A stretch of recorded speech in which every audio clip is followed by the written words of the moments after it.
Hello boys and girls. For this week's spring/Easter themes, our craft is making a bird kite. This is what it looks like when you're all finished.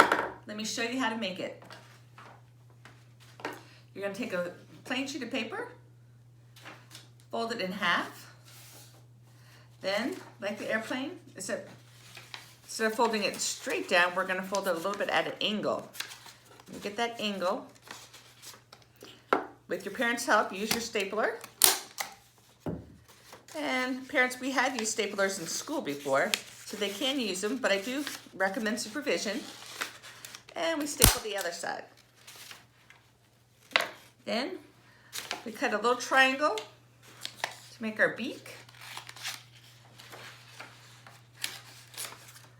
I usually start off with a square, then cut it in half to make my triangle. Put a little glue on it.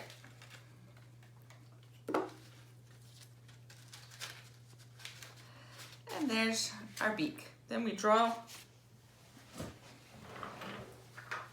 the eyes on. You just need a circle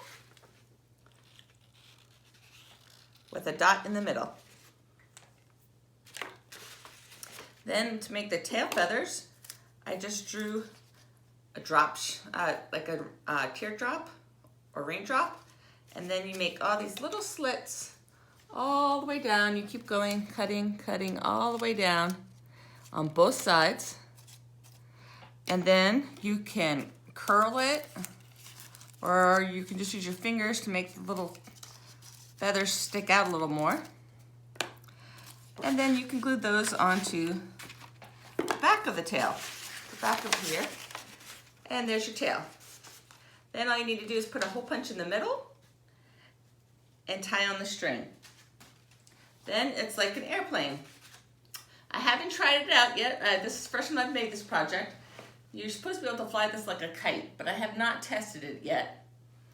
But since we're indoors, I'm just gonna throw it like an airplane, and we'll see how that goes.